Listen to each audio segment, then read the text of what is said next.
So I'm not here to tell you, don't do this, do that, don't do that, do this. I'm here to change the way you think. And if I can change the way you think, I can't help but change what you do, can I? Let me introduce you to the concept of success.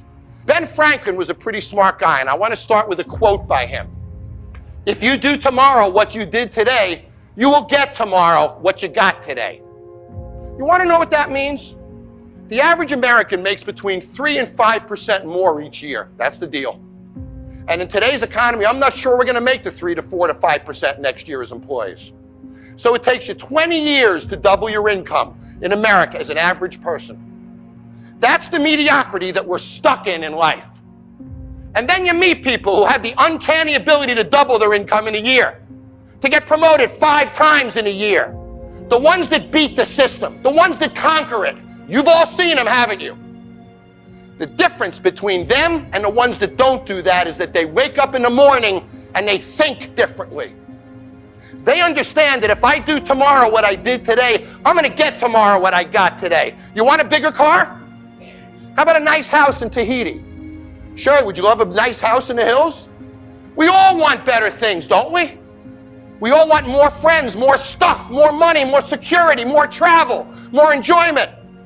If you do the same thing tomorrow that you did today, you're stuck. Stuck. And it doesn't change.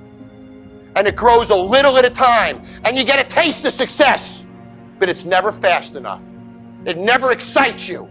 And when it does, it's a good month, or a good 2 months, or a good 3 months, but it doesn't provide a trajectory that creates success.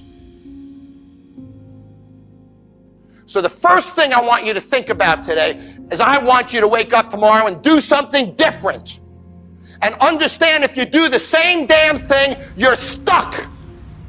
Just because you did it a certain way yesterday, there's no reason to do it that way today. I want it to hit hard. That's not what drives success. You do. There's no place for patience in business. You know, patience in life means things happen slower than they could. So if you're going to be on this planet for 70 years and things happen slower than they should, at the end of 70 years, you're going to have less, aren't you? Less experiences, less time, less money, less of everything. So let's all hurry up, man, and get more out of life. If you think your life is complete, then I suggest that you're an ass. Because tomorrow always has a great opportunity in it. Your life is not complete until you close your eyes.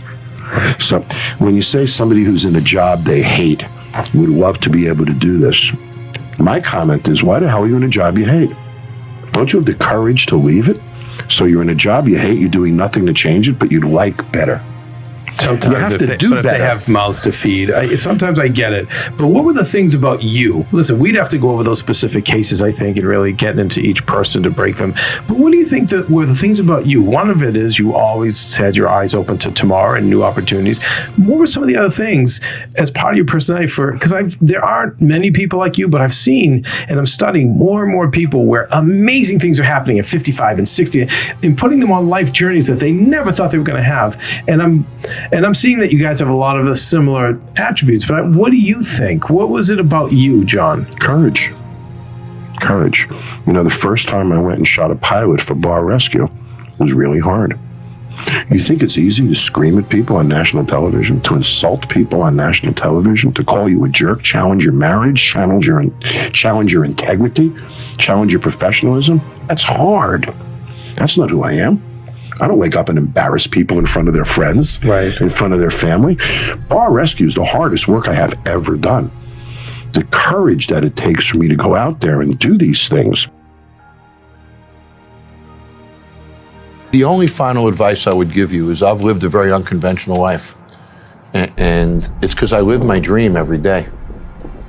Dreams are inspiring. Work is not. Find a dream. Dreams make this world go on. It built our whole country. And when we get in a rut as human beings is when we lose touch with our dreams. We lose the ability to fight for those dreams. So don't be an employee of Google. Live your dreams at Google.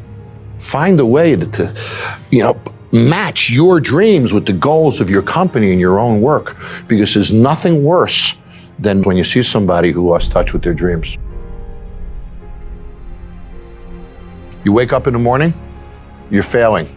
So you blame the president, you blame Congress, you blame Greece, blame the euro. I mean, construction industry, it's the mayor, it's the... And you wake up in the morning and you look in the mirror and you're not failing because it's the other guy's fault or it's the economy's fault.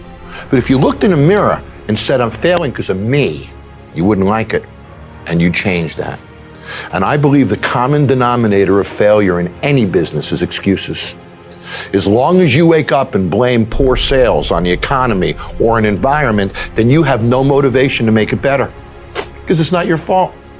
But in the worst economic environment 4 or 5 years ago in this country that we've seen in our lifetimes, there were people making a lot of money, weren't there? In the height of that recession, there were people selling advertising, people opening restaurants, people building businesses. Somebody's making money, so the excuse is bull. It's bull. So wake up in the morning and own your failure. Look in the mirror and say, I'm failing because of me. And you won't like it. And then you'll change it. But as long as you don't put it on you, you have no motivation to change it. So in short, if you own your failure, you'll own your success. If you don't own your failure, you'll never dig out. And I find that in any business. Always the common denominator of failure, personally, is excuses. You don't want to be a failure, do you? Not at all. You don't want to look in the mirror and experience that. If you can't blame anybody but yourself, you're going to change. You're going to fight it out. That's the deal.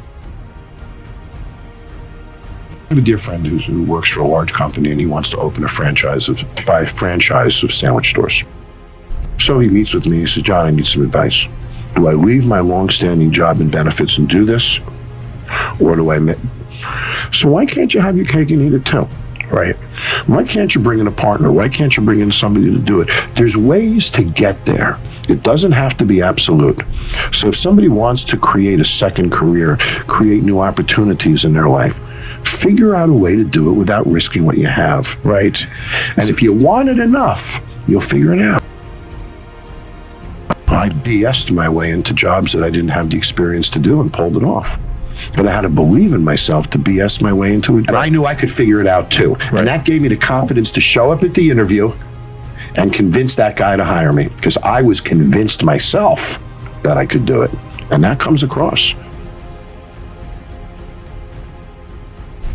You got to wake up in the morning and drive revenue, which means you got to have the promotions, the ideas, the energy to elevate a business. You got to be a rainmaker in business, or you're never going to get anyone wet. And when they don't get wet, they dry up and go away. And it's that wetness of a rainmaker that filters down and trickles to everybody's success. You have to drive the energy of revenue to be successful. And when you do, you'll have no expense problems. I drive quality as a leader. My systems maintain quality.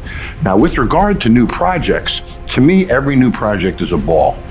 And I have to move that ball every day. So I know, for example, that I have 4 balls on my desk. They might be 5 pads. Let's say 5 balls on my desk. They might be 5 different pads, 5 different books, 5 different projects. Every day, I'm going to move those 5 balls. That's the way I live my life. And I can't go to sleep at night if I don't move every one of those 5 balls every day. Sometimes I have 3 balls. Sometimes I have 7 balls. But the amount of balls that I accept and put on my desk, every one of them is going to move forward every day, and I become relentless. So I've learned to live my life based upon the progress I make on a daily basis. And I believe that business is defined by what we do every day, every single day. And business is defined by the days that we have. So if you move those 5 balls every day, you can't help but be successful. You will achieve it, but you'll achieve it on a daily basis.